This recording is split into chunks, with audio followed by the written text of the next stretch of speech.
À l'initiative de la Direction générale de la prévention du SIDA, en partenariat avec le réseau parlementaire de lutte contre le VIH-Sida et l'ensemble des organismes du système des Nations Unies au Gabon, le directeur général de la lutte contre la prévention du SIDA a réaffirmé l'engagement du Gabon à intensifier la lutte contre cette pandémie. On retrouve le commentaire d'Henri Nestor Ndjavé et Amédée Mavungu.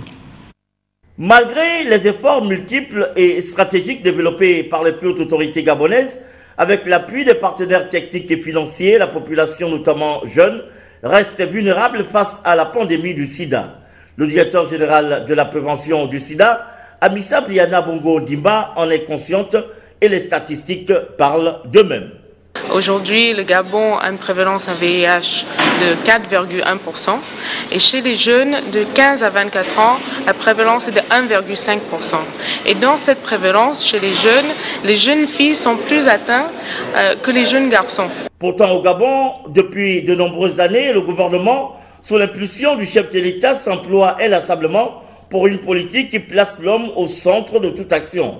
Mieux, diverses réformes ont été entreprises, notamment au plan politique, institutionnel et socio-économique.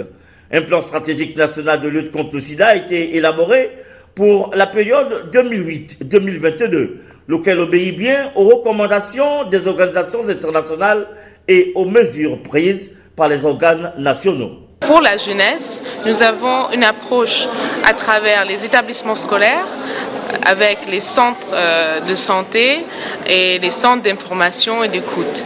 Nous avons aussi une approche pour les jeunes non scolarisés, c'est-à-dire qui se trouvent dans les communautés. Nous avons des centres qui sont implantés dans quelques arrondissements du capital. Et puis en province, nous avons des comités provinciaux de lutte contre le VIH-Sida qui travaillent avec les établissements scolaires et avec les associations de jeunes. Et comme pour coller à ces recommandations, des jeunes slameurs et les enfants abandonnés de SOS Mona de Bellevue ont tenu à transmettre le message de la lutte contre le sida au panel des invités. Morceau choisi. Trop de décès, surtout les adolescents. Pourquoi les parents n'arrivent toujours pas à briser les tabous? Parce qu'ils sont gênés. Parents, parlez à vos enfants. Dites à vos enfants que le sida se transmet par voie sexuelle, sanguine, de la mère à l'enfant. On peut imiter les effets, mais on ne peut pas guérir le sida. Le meilleur moyen de l'éviter reste le port des préservatifs au cours des rapports sexuels. Alors, faites un effort. Une chose est sûre, abat les tabous culturels et traditionnels, le dialogue intergénérationnel sur le VIH-Sida et la santé sexuelle de la reproduction doit s'installer au sein des familles.